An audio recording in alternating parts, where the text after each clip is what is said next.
First thing is they don't eat people, children or babies.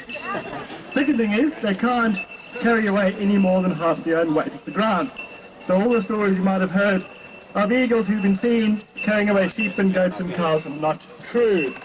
I'll try to bring him down through here, because watch your head. Now Jess is a male wedge-tailed eagle.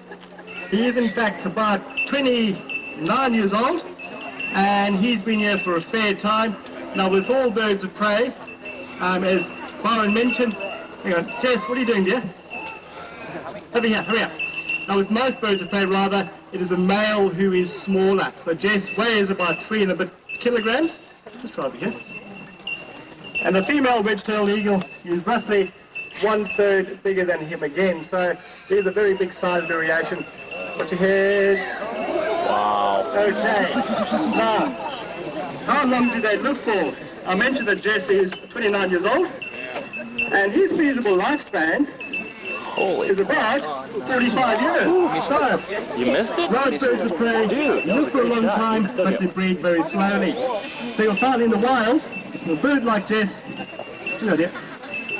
would find their partner and stay with their partner for the entire lifetime. Same territory, often the same nest site. Now I'll just try and get him up to the perch over there. Up there. Okay. Now just watch your head. Come on, just up there. Over there. Ready for this? 1, 2, 3, go. Watch your head. And I'll bring him back through here again. And just watch how he actually flies. Watch his last approach and see how he glides. Alright. Here we go, Jess. Nice and easy. So put your head. Okay. There we go. Now eagles are designed for soaring flight and gliding flight. And with a bird like Jess, who's very experienced, he will find every single way of moving around without actually wasting energy. That's the whole point of being a raptorial bird of prey. You'll try and fly in a way which is the most effective for what you eat. So what do wedge-tailed eagles eat? I've told you what they don't eat, but in Australia, they tend to consume huge numbers of rabbits. They also behave like vultures by eating dead things, by eating carrion. Now sadly, because they have been seen eating dead livestock, they have been accused of being a livestock threat and of being a problem. And the eagles living in Tasmania are in fact endangered, and there's only between 75 and 85 pairs left over in Tassie. Now one more time, Jess. I think over there. Jess, over there. Watching this or not? Watching? Look over there. Okay, 1, 2, 3, go. Put your heads again. Just missed you. Now let's try and bring him back through here again. And then I'll just lead them across. So the eagles living in Tasmania are endangered. There's only between 75 and 85 pairs left over in Tassie. Watch it. That's it. Just don't move everybody, keep very still. And I'll bring him through here. And as I was saying, things like persecution is the biggest problem. Could you just move to one side a bit? Just to one side. Put your head. It's almost too late, wasn't it? Almost. Okay, so the eagles are not doing too well over in Tassie because of things like persecution. Now, because there are no native Australian vultures, a lot of juvenile eagles behave like vultures by eating dead things. That's a very important role they play in the environment by being a vulture. And birds like the ravens, or ravens actually do help eagles actually find carrion. That's what you do. Up here. Go up here. One more time. Here. And he isn't stupid, I can assure you. I'll just show you. Now, if you watch carefully, talking about food and how they respond to food. Now, he knows the only way I can get him onto the block is with food. So, what he'll do, he'll hop on, hop off, hop on, hop off. Watch carefully. Here we go. Let's put it over there. And as I go to pick him up, he'll hop off. And he knows that the only way to get him back on there is with food. So, what I'll do now is stay up there, and you will behave as a good little eagle. And I'll just show everybody how good you are. Ready for this or not? Whoop. Cheers. One more time. Off you go. Cheers. Okay, one more time. Now watch your heads again. Right, off you go. 1, 2, 3, go. Now, just watch very carefully. I'll just show you what eagles actually can do when they try. All right, Jeff, one more time. Grab the food Ready out or of not? there. Ready? 1, 2, 3. You can do it. Almost had it. Oh, that's cool. Okay, now Get all that. Yeah. that's about all we do have for you. What I'll do is I'll pick him up. If any of you have any further questions, I will have him out on display for a little bit. And I'll end off there, and hope you'll enjoy that and have a nice day. Thanks for coming.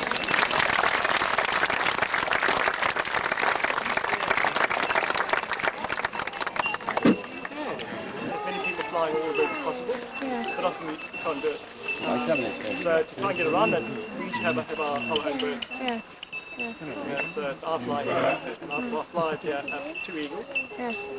And then it, Up some little bushes, and they had seeds on it. The birds went spastic, and we used to have budgies. Oh, really? Budgerigars, yeah, they loved them. They went spastic over them. Fresh seeds. No, not now. Oh, there's a It's a wallaby. wallaby. Huh. And he's not sleeping. You were very lucky to take 2 photos.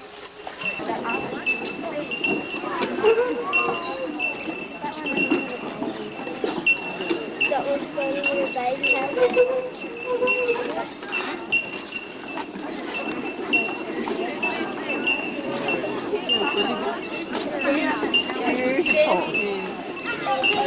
Getting it? Oh, hang on, that one down there is dangling off Oh, yeah, there's one down there too. Oh, yes. Here, Tom. Cute day for Mama. I want to go down and pet them. Koala. Where's the pouch? Oh, there's one over there. Nelly, can you come see this other one? Look, how cute. Over there. Beautiful. Oh, he's having a swim. Fall out of the tree. See, there's one over there. Oh, there is two. There's one over there. I know that's a little sort it done? of potteroo or something. Baby wallabies. There you go. You got that? Oh, look at the other one. Look, there's the cutest one. That's cute.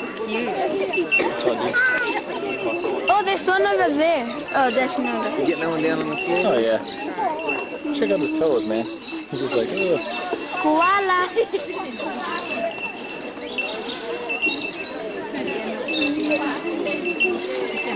There he goes to join his buddy.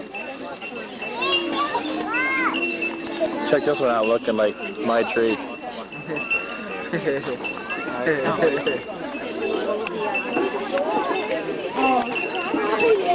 I thought that Oh, they're around.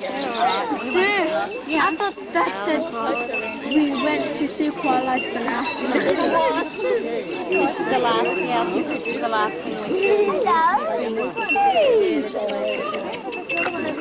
see. Bum. Yeah.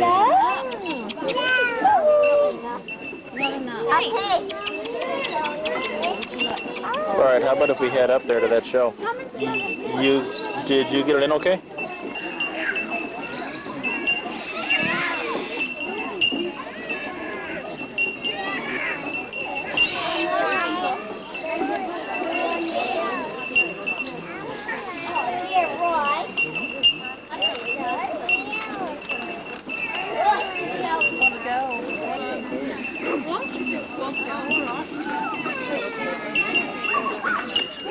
There he is.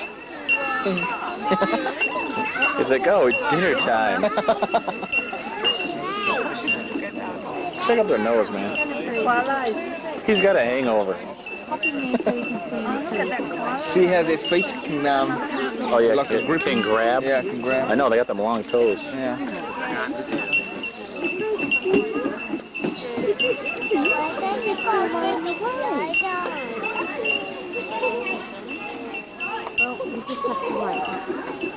Look, they're going to feed him. Oh, look at this one. Yeah. This is Nana, but this is Let's watch Eddie's feet.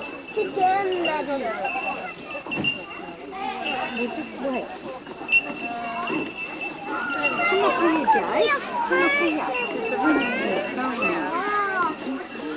Stand here and watch what they do. Look. Boy, take Here, away look our at 'em. food. They're going, hey, what's up with that? I'm just about to eat that. So they're putting fresh stuff. And I put the fresh stuff in. They called up for takeaway. Anybody here order eucalyptus? Look, here it is. You watch it. Over here. They'll come out like this. That's all nice. That'll be $12.50. Look at me, look at them. It's like they're gonna fall out. Look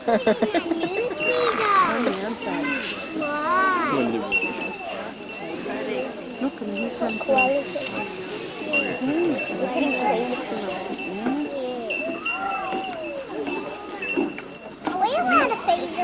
No, most people don't feed them. They take all this grubby stuff away. Here, man, Look, take a he picture. says, oh, what are you Great. doing to me? Great shot. What are you doing to me? I gotta teach you everything.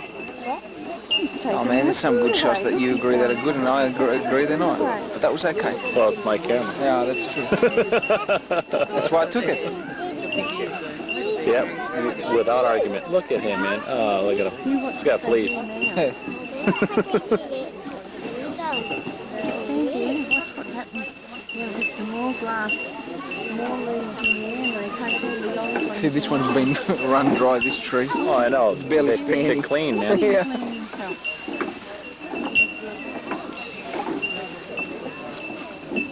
Feeding them, boy.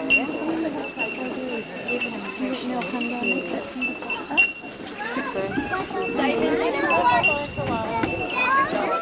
Well, this was pretty bloody boring, mate. To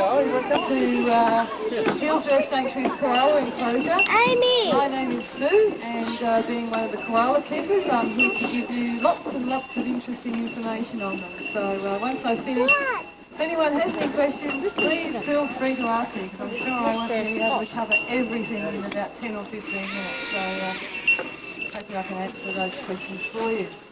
Okay, koalas. What do I know about koalas? Just a little bit. Koalas are found mainly along the eastern coastline of Australia. There are 3 subspecies of the koalas, so depending on where they live depends on their classification. Here in Victoria, we obviously have Victorian koalas, and they're the largest and the darkest out of all 3. Then we have a Queensland koala, which is a lot smaller and very light in coloration. Then we have an in-between koala, which is in New South Wales. It has characteristics of both Queensland and Victorian subspecies. So, depending on their climatic conditions, depends on their coloration and the size of the animal. So here in Victoria, where it's a lot cooler in the southern states, they're a larger animal, very dark in coloration. Queensland, certainly a lot hotter up there, very light in coloration and very small size, so they can cope with that hot climatic condition. We have 7 Victorian koalas. You probably won't be able to see them all in this side because they certainly are separated. There's 2 enclosures. This one here I'm standing and 1 next door. So there's 4 here and 3 next door. There might be a little bit of movement. There may not be because I've just, obviously you've seen us put in the new gum branches, so hopefully there will be a little bit of activity. But koalas, well, you know, they're not like, I suppose you've all come from the bird of prey presentation where there has been a little bit of action, but here in the koala enclosure there's very little at all. We have 2 males and all the rest are females. The big male that we have here is called Adonis, and that's him right down the end there. He's 3 years old. Yeah. He's a very big koala, as you can see. He's got a very, very big head. Haven't you, Adonis? You got a big head? You couldn't care less at the moment, could you? So, as you can see, the female apodus is a very small animal in comparison to the male. The male, he's about 12 kilos. The female's about 8 kilos. Tickle your toes? Tickle, tickle? No, nothing. You can't do anything with He's this playing koala. possum. They couldn't care if I was here or not, so anyway. Oh yes, he's just moved his head. So yeah, 2 males. Another male is in the enclosure next door, and he's a very young animal. He's about 14 months old. And all the females range in age from 3 to 9. Adonis here is our supposedly dominant breeding male. So we've just come out of the breeding season right now, and we've been hoping that he may breed with the females, but he hasn't. There's been no action whatsoever because he's still a little bit young. In the wild, they will start mating at about 5 years of age, and they're certainly a lot bigger and able to fend off territories from other males. Adonis has a scent gland on his chest. Yes, there it is. Can everybody see it? Very dark patch on his chest. Yeah. He will use that particularly in the breeding season to mark his territory. So he's advertising the fact to the females that he's around. He'll leave a very musky scent and also warding off potential males that want to breed with those females. So he'll rub his chest. As you can see, look at it, there it is. Everybody see that? There's a little mark on his chest. He knows the script. So he'll rub up against the branches and the base of trees, leaving his scent. Funny animal. Tired from just sitting there. The way those things sometimes. In the breeding season, which starts in November and it ends in February, he'll be very active. He'll also do a lot of vocalising besides marking his territory. He will bellow. It's a very deep bellow sound, and if anyone's heard a male koala vocalise in the bush on a deep dark night, it's a pretty horrific sound. It sounds like it's coming from some huge monster out in the bush. So that's what he'll be doing, bellowing and marking territories. When the female is mated, she's pregnant, for a very short time. It's about 30 days. And she will give birth to a fairly young, undeveloped young one. It's hairless, it's blind, has stumps for hind legs, not much there at all. It's about 1 centimetre in length, about half a gram in length. So it's virtually an embryo, basically, when a koala gives birth to a young koala. The only two things that are well formed on that young joey are its arms and its nose. It has a very good sense of smell, and those two adaptations allow that young joey to climb into an backward open pouch. That's where it stayed for about 6 or 7 months. Now at that time, it's a very important time for a young koala. Mum will produce a very soft feces called PAP, P-A-P. The young, cute, cuddly koala will eat this feces. It sounds pretty awful. Such a cute and cuddly animal would eat feces, and I've actually seen it smeared all over their faces. But it needs to do that because it lines the young one's stomach with the bacteria that enables it to eat the only diet that they eat, and that's, of course, the eucalyptus. Isn't that interesting? So it's very important that young koala gets the PAP, or else it wouldn't survive. Our young koalas are fully weaned at about 12 months of age, and a couple of months down the track from there, they are fully independent and have to establish their own territories elsewhere, away from mum. As you can see, not much is happening. The reason why there is such inactivity in koalas is because of the diet. It's very, very low in energy, and they try and conserve as much energy as possible just by doing what they're doing now. And that's I like my day after I go to the bar. to give you an example, out of a 24-hour day, they will sleep or rest for about 19 hours. So, and of course the rest of the time is spent feeding. When it's the breeding season, well, we're up to something else. But that's what they'll be doing. It's very low in energy, that's why there's such a lot of activity going on. They're pretty much adapted to living in trees. It may not look like it at some times because in the hot weather they look like these limp animals just hanging off the branches of trees that just look like they're dead, but they're not. They hate the heat. The way that they get around cooling themselves in the heat is by exposing their chests, as you might have seen with Adonis back then when he was catch it next stretched out. time. It's got a white chest, so that reflects the heat off their body, so it's cooling. In the winter time, they'll do the complete opposite. They'll curl themselves up in a tight ball and keep themselves warm that way. They have very thick fur, our Victorian koalas, so it's a very good insulator for them. So, you know, it's not a great life for a koala because they're open to all sorts of climatic conditions, just sitting in the perches of these forks of trees, and that's where they are all the time. And that's a great position that Adonis is in when they're really hot, just sagging. They are pretty well adapted. They've got living in trees. They've got sharp claws, and we certainly know to keep well away from those sharp claws because they're not handled very often, and they certainly do scratch and bite. They've got a good strong bite. But the claws obviously for climbing, gripping onto the branches. They've also got very rough pads on their hands and feet that enable them to hold onto the branches. And their hands are amazing. If you see this female here with her right hand, she has 3 fingers on one side and 2 on the other, so it acts like a clamp when she's holding onto the branch. Pretty amazing hands, 5 fingers, but 3 are opposable to the other 2.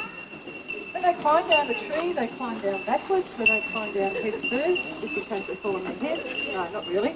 But their feet and hands are not adapted for climbing down head first. It's only backwards. They can move pretty quickly once they hit the ground, and when they do go to the ground, they're looking for other food trees. They're not necessarily sleeping in food trees. They will sleep in other sorts of trees, and we have callistemon trees here that they will rest in. But they will come down to the ground. They are susceptible at that time because they are prone to predation by dingoes, wild dogs, domestic dogs, and of course cars are a major problem. We get a lot of koalas hit by cars. Another problem with koalas is loss of habitat. Even though they're quite common in Australia, we certainly have some populations along our eastern coastline that are threatened due to loss of habitat. What happens is that a lot of Australians, most Australians, live along the eastern coastline of Australia. That's where all the wild populations of koalas are, so there's conflict there. We find there's fragmented populations of koalas, nowhere else to go. We're surrounded by increasing housing or whatever else developments are happening. When they do try and venture off to other suitable koala habitat, they're a few kilometres away, and they have to confront hazards such as roads, cars, dogs and other sorts of hazards. So it's a major problem for koalas. They also are susceptible to a stress-related disease called chlamydia, which can kill them also. Okay, on that note, I'm going to finish off. Does anybody have any questions at all before they hoe into their gum? Yes? How big can they grow? How big can they grow? Well, this is about the biggest that our koalas will grow, okay? That's the male here, which is about 12 kilos. The female's about 8 kilos. So that's a fully mature koala, adult koala. Okay. Thanks a lot for coming along this afternoon. I hope you've learned something about our koalas in the sanctuary. And have an enjoyable rest of the day in the sanctuary. It's such a beautiful day to be here. Thank you very much. Thank you. Thanks. Asleep. Oh, no, it's away. Oh, is he away? Yeah. Oh, let me get in here. Okay. Wait, turn around though. There's there now. He's turning around. He's like, Oh, he's half interested. he's going, it's a human trying to fake me out. What about this one up here, Maureen? The nice big one up here. Anyway. No, I said a bull. Oh, look at that! Oh, what's that more? I got more. Good one. Look at him hop around. Yeah, I think I'm...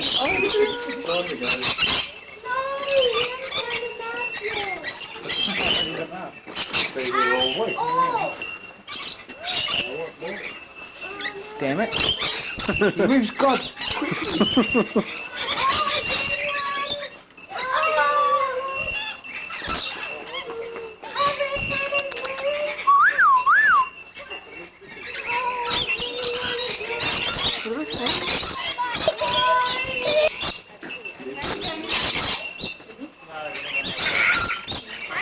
See, he's a different one there. Oh, yeah, he's the boss. Oh, yeah, King of the hill. Oh, he took it out of her mouth. It's like I'm a little hungry.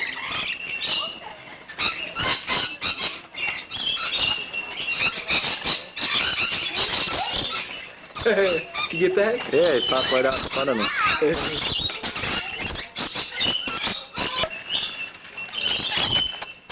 Should take a shot of that, huh?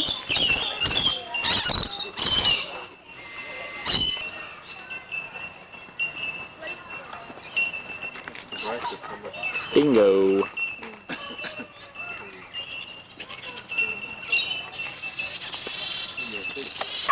Yeah, they're fruit bats. See, this guy's got fruit in there.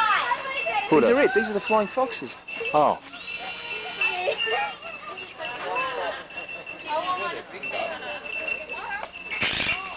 See, look at he's got his big...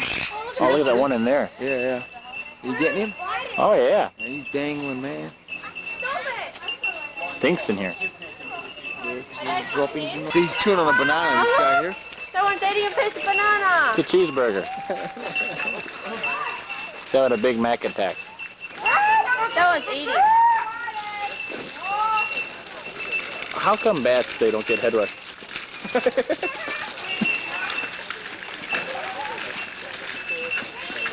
Now, if I flip the video over, it'll make them look right side up.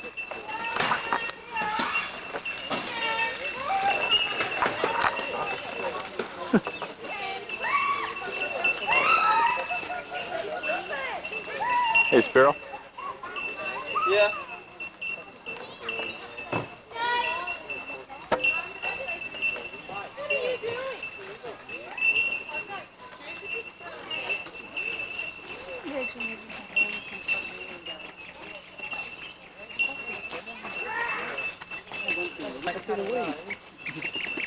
Well, look at him.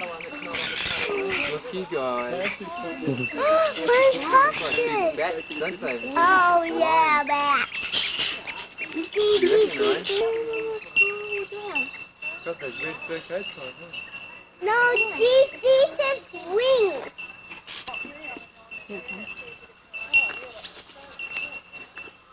Oh, wide awake.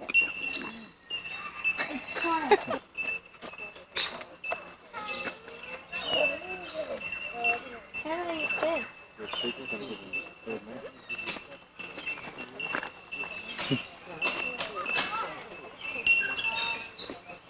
That's a dingo? Man, he looks skinny. They look exactly like dogs. It's like regular dogs. Oh, they do, don't they? He's like, psych.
Look at that hole there. This is a real big one.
It's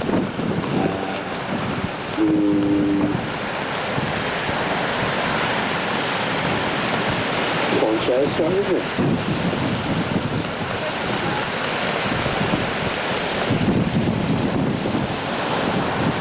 Shane Herring just paddled down from Byron Bay. You'd like to see the team up there, boys? There's an arrow around up there. First one advance.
Combination, Commander Murphy, big belt off the top there. I think you'll probably come in on this one. We've been waiting for video. Those three strong manoeuvres and finished off. Nice ride there for Murph all the way in.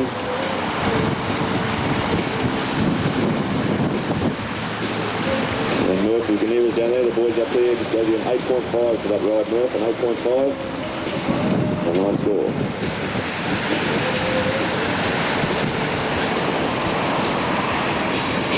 Use the force and go for a 10 Murph.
Other one.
My friend Rachel, she wants to be set up.